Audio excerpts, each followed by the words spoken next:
Bonsoir à tous, bienvenue dans l'invité de la rédaction de Médiane TV. Mercredi dernier, 15 novembre, à l'espace Enfa Park de la ville de Casablanca, le coup d'envoi a été donné au premier Salon international de l'enfant et de la jeunesse au programme du SILEJ, de ce nouveau né dans le monde de la culture au Maroc, des ateliers, des rencontres avec des professionnels de l'édition et de la littérature jeunesse.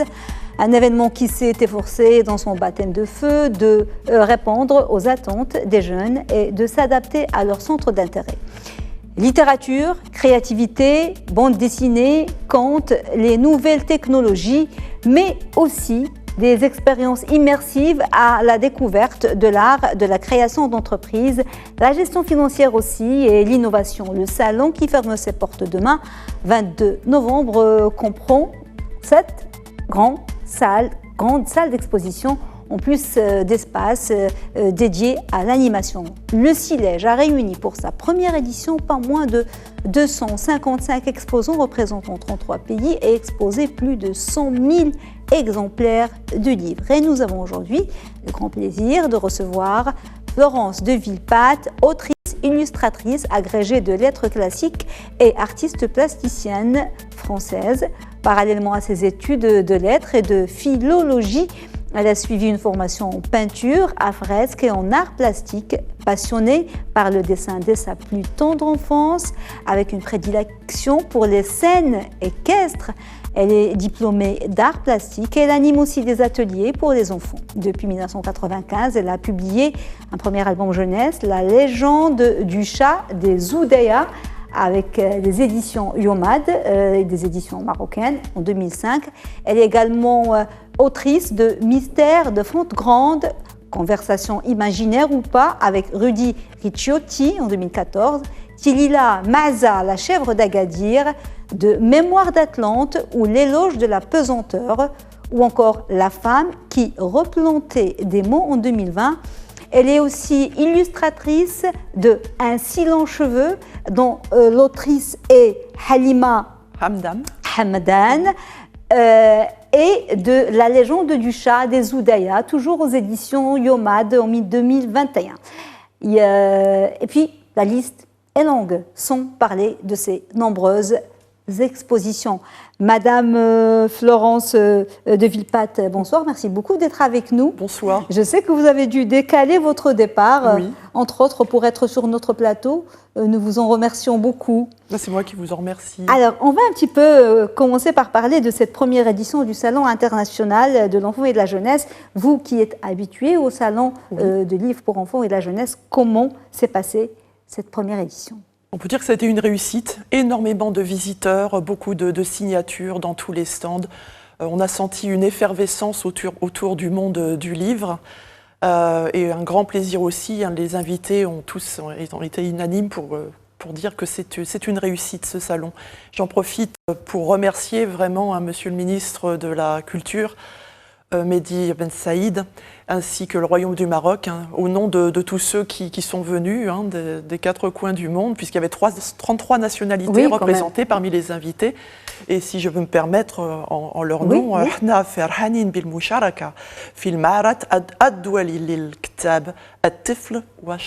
merci beaucoup. L'addiction est quasi parfaite. Alors, est-ce que vous vous attendiez à une telle affluence ? Parce qu'il y a eu de l'affluence, il y avait du monde.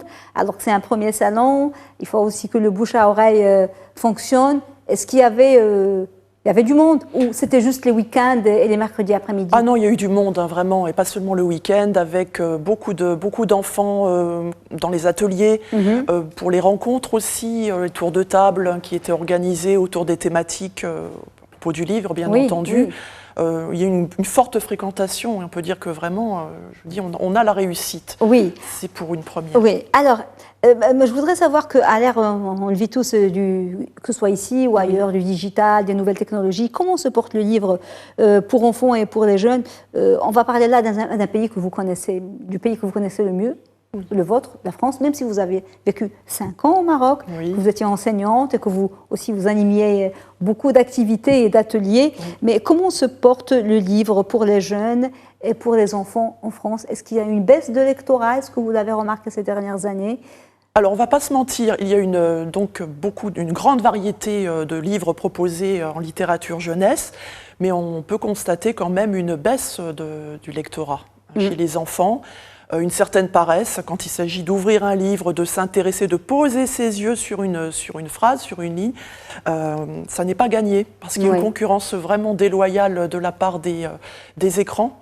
Et il faut être vigilant par rapport à cette paresse pour qu'elle ne s'installe pas, puisque quand même le rapport à la lecture, c'est ce qui élève l'esprit, et on serait tous perdants si on se laissait aller à cette paresse, qui consiste à passer comme ça son temps sur les écrans. Il faut les mettre très tôt à la lecture pour qu'ils soient piqués par la passion, parce que sinon la facilité des écrans et du digital, ça tue la curiosité, et c'est beaucoup plus facile de passer des heures sur le digital que d'entrer dans un livre avec la difficulté que ça comporte peut-être au début d'entrer dans l'histoire et d'accrocher et de s'habituer. Alors qu'en est-il au Maroc? Vous avez connu aussi un petit peu le Maroc. Les maisons d'édition sont de façon générale en difficulté, pas seulement pour la littérature jeunesse, mais là, j'imagine cela l'est davantage pour les livres jeunesse. C'est une niche. Est-ce que c'est dû à votre avis au manque de lectorat, ou est-ce que l'édition du livre jeunesse est lourde, coûte cher, il y a l'illustration, il y a beaucoup de choses. C'est vrai que ce n'est pas évident, puisqu'il y a dans la chaîne de l'édition, il y a les auteurs, les distributeurs, les éditeurs, et ça c'est quand même compliqué comme chaîne. Il faut, pour veiller à ce que la distribution fonctionne bien et que les auteurs aussi soient représentés. Parce que le risque toujours, c'est de publier et de ne pas avoir accès à une visibilité. Et non pas au niveau régional, mais même au niveau national, pour les auteurs les plus talentueux. Et j'ai pu constater, en étant invitée à l'Institut français, donc il y avait une rencontre avec différents auteurs, illustrateurs, et j'ai constaté qu'il y avait vraiment, du point de vue de la jeunesse marocaine, un grand talent. Grand talent, beaucoup de propositions, mais il y avait une jeune fille qui hésitait presque à montrer ses illustrations. Oui, les jeunes n'osent pas, en fait. Ils n'osent pas s'aventurer sur ce terrain. C'est ça, et peut-être aussi qu'ils ont peur de ne pas être écoutés. Et oui, peut-être qu'il faut aussi partir à les solliciter ces jeunes créateurs pour leur permettre d'exprimer, de présenter leurs projets. Alors peut-être sous forme d'appels d'offres, de concours, d'illustrateurs, parce que le potentiel, il est là, c'est évident. Je l'ai vu à travers le travail de cette jeune fille, qui a d'ailleurs, je crois, trouvé un éditeur au cours de cette rencontre. C'est magnifique, c'est magnifique. Oui. Alors, le cas du Maroc, je sais qu'il n'y a pas beaucoup de maisons d'édition, et c'est pour les livres jeunesse, et ceux qui existent vraiment, c'est la Croix et la Bannière, ils se battent tous les jours. Mais il y a des pays arabes, comme l'Égypte par exemple, qui est une exception, où il y a, moi je viens de découvrir, 170 maisons d'édition pour la littérature jeunesse. Oui, comment, à votre avis, on peut créer ce dynamisme et s'inspirer d'exemples comme celui de l'Égypte, où je ne sais pas combien de maisons d'édition jeunesse il y a en France, mais là j'ai pris l'Égypte parce que c'est un pays arabe, mais bon... En continuant justement ces échanges internationaux aussi, parce qu'on est amené à regarder ce que fait l'autre, ce que fait l'éditeur égyptien, l'éditeur canadien. J'étais à côté d'une Canadienne au moment où on a fait le salon, disons la rencontre dimanche matin. Elle arrivait pratiquement de Montréal et j'étais étonnée en découvrant son travail. Peut-être qu'en multipliant, en continuant ces échanges internationaux, et puis aussi peut-être en sollicitant les enfants depuis vraiment la toute petite enfance. Ça, c'est important. Ah oui, vraiment depuis le départ. Parce qu'on les voit, ces enfants, ceux que j'ai croisés au salon, quand vraiment ils fixent leur attention, s'ils ne sont pas distraits par les écrans, justement, ou par une chose ou une autre, quand ils sont vraiment là, ils se plongent dans l'histoire. Et c'est cette espèce de magie qu'il faut vraiment solliciter dès la plus tendre enfance. L'illustration, c'est très très important à cet âge pour les faire entrer dans la lecture. L'illustration joue un énorme rôle, oui, parce qu'elle crée... Parce que vous êtes les deux, vous êtes illustratrice et autrice. On voit là on va les voir là-bas, mais c'est bien de les voir ici. Oui. Ça, c'est... la légende du chat des Oudaya. Ça, c'est la légende des chats des Oudaya. Oui. Là, vous avez fait les deux. Oui. le texte et l'illustration. Oui, parce qu'en fait, je n'ai jamais pu choisir entre les mots et les couleurs. Alors, c'est depuis que je suis toute petite. Les mots et les couleurs, je n'ai pas choisi. Pour moi, c'est un même langage. Et ils se complètent aussi. Et puis, dans le mot, il y a la musicalité. Les enfants sont sensibles à cette musique. Ouais. Et ça peut être dans toutes les langues. Hein. Quand je vivais au Maroc, il y a des mots que j'aimais beaucoup. Par exemple, roroub. Oui, Je visualisais le coucher de soleil, la musicalité me portait et les enfants sont sensibles à ça. Et lorsqu'ils ne comprennent pas, par exemple, un moment de l'histoire, parce que les mots sont trop compliqués, ça n'est pas grave. L'illustration aussi peut les aider. Ouais. Alors, je me souviens de ce jour-là où c'était au Salon du Livre de Casablanca. Il y a le ciel, Menzaman, le ciel. Et un petit enfant me dit « Ah, mais c'est quand même étrange. Tu l'as mal dessiné, ton dromadaire, parce qu'il est transparent. » Je lui dis, peut-être que je l'ai fait un petit peu exprès. Et on est parti après dans un commentaire, une explication. Ah oui, qui rappelle un peu le Petit Prince. Ah oui, le Petit Prince, oui, c'est vrai. Et puis, il est mal dessiné, je ne sais plus c'était quoi. Oui, le mouton. Le mouton, oui, c'est vrai, c'était dans le désert, le Petit Prince. Et oui. Et là, donc justement, il ne comprenait pas trop si c'était une maladresse de ma part, si c'était voulu. Et puis ensuite, après, on est allé vers le pays de la magie, où la transparence des choses est une chose pensable. Oui. Et je me souviens, je vous dis, ça fait longtemps que cette conversation avec cet enfant s'est produite, et elle est toujours restée dans mon esprit. Oui, et le fait de voir un livre quand on est tout petit, quand on a 3 ans, 2 ans, 4 ans, on devrait commencer à lire en principe, mais bon, et voir des images, ça peut donner envie d'aller déchiffrer les mots. Oui, aussi. Ça aussi. Ça peut donner envie de les déchiffrer, et puis... donc, de lire, quoi. Oui. Je discutais avec une autrice, Annie. Alors là, dans l'émotion, son nom m'échappe. Agopian, Annie Agopian. Et elle expliquait hier qu'il ne faut pas s'arrêter sur la difficulté des mots. C'est-à-dire que si un enfant se bloque sur un mot, qu'il ne le comprend pas, ça n'est pas grave. Il va se laisser aussi attirer par la mélodie du mot. Alors elle proposait, par exemple, elle a écrit un livre sur le bruit. Sur le silence. Il y a un seul mot sur le silence et il y a beaucoup de mots pour le bruit. Le vacarme, le brouhaha, le tohu-bohu, etc. Et elle disait, si le mot tohu-bohu n'est pas compris par l'enfant, mais ça n'est pas grave, parce qu'il va s'amuser avec cette mélodie du mot. Et peut-être que ça va l'intriguer. Tout ce qui est mis à plat, ça n'est pas forcément une meilleure chose. Il y a la part de mystère aussi. Et l'enfant comprendra après, il se dira tohu-bohu, qu'est-ce que c'est drôle ce mot-là. Et peut-être que quelques temps après, il connaîtra. On voit là le sens. à l'écran un si long cheveu. Vous êtes vous êtes illustratrice pour le coup. Il y a Halima Hamdan qui est autrice. Je voulais vous demander tout à l'heure, pour vous, est-ce que la démarche est la même, le plaisir est le même, que vous soyez autrice et illustratrice, ou bien que vous travaillez en binôme avec quelqu'un, que vous fassiez les illustrations et qu'une autre personne fasse le texte? C'est un enjeu. Il faut aussi être à l'écoute de ce que la personne, l'autrice, l'auteur propose. C'est un dialogue. Il faut se mettre d'accord aussi sur certaines conventions. L'âge, par exemple, du jeune homme ici. Est-ce que j'ai demandé à Halima si le visage lui convenait, si elle l'imaginait comme cela. C'est sûr que là, on est quand même dans le dialogue. Alors qu'avec soi-même, je ne dialogue qu'avec moi-même, c'est quand même beaucoup plus simple pour voir quel mot, quelle couleur. Donc c'est 2 expériences différentes. Vous n'avez pas une préférence pour une plutôt que l'autre. Tout à l'heure, quand on parlait du Petit Prince, ce qui est incroyable, extraordinaire, pour rappeler l'importance du livre jeunesse, c'est un livre, on ne sait pas à la base. Oui. C'est un livre, on dit c'est un livre pour enfants, même si c'est un livre pour tout le monde, mais c'est le livre le plus vendu dans le monde. Oui. Incroyable qu'un livre qui, à la base, même s'il est très philosophique et très profond, de Saint-Exupéry, mais voilà, un livre qui est classé, qu'on classe souvent de livres jeunesse, soit le livre le plus vendu dans le monde. Oui, puis il peut être lu à tous les âges. Je pense que je l'ai lu à peu près une dizaine de fois, à des âges différents. À chaque fois, on voit autre chose. Alors, je sais qu'en plus de nombreux livres et albums que vous avez édités un peu partout dans le monde, vous avez eu cette collaboration avec Yomad. Pourquoi vous avez tenu à collaborer avec une maison d'édition marocaine Et est-ce que vous allez récidiver?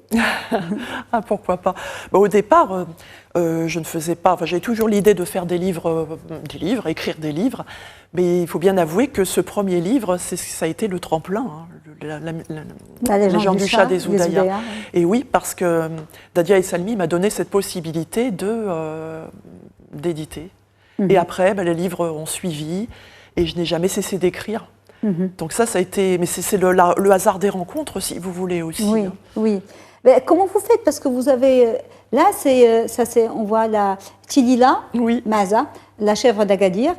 Ça, c'est votre conte, et en même temps, c'est vous qui l'illustrez. Il a été traduit en arabe. Oui. Donc, édition bilingue. Ça, c'est Mystère avant de grande, dont on a parlé. Oui. Alors ça, si j'étais déjà rentrée en France. En France, ça c'est en France. Oui. C'est beaucoup plus facile d'éditer en France, là? Ah non. Non, ça n'est pas si facile non plus, parce qu'en plus, il y a énormément de personnes qui écrivent. Et le risque, c'est de voir son manuscrit, son tapuscrit jamais lu. Donc non, ce n'est pas facile du tout. Après, c'est une histoire de rencontre vraiment et de baraka. Oui. Ce livre-là, La femme qui replante des mots, une étymologie vivante, ça, c'est pas un livre pour enfants, pour jeunesse, c'est autre chose. Ça, c'est la philologie? Oui, c'est de la philologie, mais il est quand même, disons, apporté, j'ai voulu faire en sorte que ce ne soit pas un livre universitaire, parce que des dictionnaires étymologiques, il y en a beaucoup, et vraiment écrits avec une grande exigence. Donc, je fais du grec et du latin depuis longtemps, permet d'aller vers les origines. Et j'ai aussi ajouté un petit côté autobiographique, qui permet de donner une souplesse à cette approche un peu savante. Oui, voyez. Oui. Et ce livre, il peut être lu à partir de la classe de troisième seconde, parce qu'il y a justement des anecdotes et des histoires autour des mots. Oui. Voilà, des racines et de l'étymologie. D'étymologie. On parlait tout à l'heure des livres et des illustrations, et les gens se confondent souvent, et vous nous dites la différence entre les livres, les histoires, les contes illustrés et les bandes dessinées. C'est pas la même chose. C'est pas du tout la même chose. Alors, c'est pas le même univers, et puis je connais mal la bande dessinée. Bon, bien sûr, j'ai lu quelques classiques. Il y avait des BDistes au salon. Oui.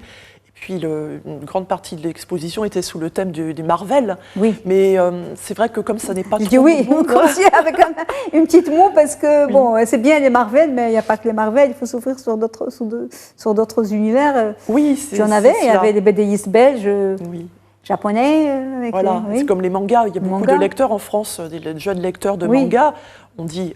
C'est bien, mais il y a aussi les classiques, par exemple. Il y a la littérature jeunesse, et puis les classiques par ailleurs. Oui. Par exemple, lire une nouvelle de Maupassant, je pense au Papa de Simon, parce que c'est vraiment un grand classique auprès des élèves. Ça a son importance aussi, surtout quand on demande à un enfant, alors, il t'a plu ce conte? Et l'enfant répond, tu sais, quand même, j'ai eu de la peine pour cet enfant, parce que c'est un gamin qui est harcelé à l'école. Et le jeune lecteur a répondu, j'ai de la peine pour lui. Alors, la lecture, c'est ça aussi. C'est ça, c'est cette empathie, de rentrer dans le personnage. Le Maroc est connu pour sa culture et son patrimoine oral. Et c'est quand nous, on a été tous, ceux de ma génération en tout cas, on a eu la chance de grandir avec nos grands-mères et qui nous racontaient pour dormir des contes extraordinaires. Et beaucoup de ces contes, malheureusement, sont en train d'être oubliés, parce que ce sont des mémoires vivantes qui meurent et qui ne sont pas, alors qu'ils peuvent être édités, illustrés, des contes populaires magnifiques d'une grande profondeur. Oui. Est-ce que des projets comme cela peuvent justement pousser? C'est des histoires que nous, qu'on connaît, des contes qu'on connaît, et puis que la jeune génération ne connaît pas. Déjà à partir de ce qui existe, de notre histoire, de notre mémoire orale. Ce serait formidable, c'est ce qu'ont fait les frères Grimm à leur époque. Absolument, on avait parlé des frères Grimm, oui. Ce serait vraiment idéal d'aller dans les villages et enregistrer les personnes, les écouter, prendre un maximum de notes pour ensuite créer, représenter ces contes par écrit. Il y a encore des conteurs, il y a des endroits, il y a encore des conteurs, il y a des places où on compte encore des histoires à la manière ancienne, à la manière des troubadours, de nos troubadours. Alors, Pour finir, dernière question pour ce premier salon. Est-ce que vous pensez que ce salon peut être un nouveau départ? Est-ce que vous l'avez senti comme ça? Vous connaissez un petit peu le Maroc pour une production livresque jeunesse et enfants qui est encore balbutiante. Est-ce que vous pensez que ça peut booster ou être un petit déclic? J'en suis convaincue. Parce que j'ai quitté le Maroc il y a 16 ans et en revenant ici, j'ai vu justement davantage d'éditeurs jeunesse. Je ne me souviens pas des noms, les éditions Sarrazine. Oui. Je ne me souviens pas de ces noms-là, donc il faut continuer dans cet élan et ne jamais lâcher, parce que la lecture, c'est quand même ce qu'il y a de plus, une des choses les plus merveilleuses dans la vie, franchement. Oui, et faire le travail aussi à l'école et à la maison. Oui, faire le travail à la maison, à l'école, et puis les enfants le savent de toute façon qu'il y a quelque chose de magique dans les couleurs, parce que la couleur, elle a précédé l'écrit, et dans l'écriture, comme nous ont renseigné les tablettes mésopotamiennes, les premières écritures il y a 5000 ans, c'était quand ils ont écrit sur la tablette d'argile pour 1001 raisons, ils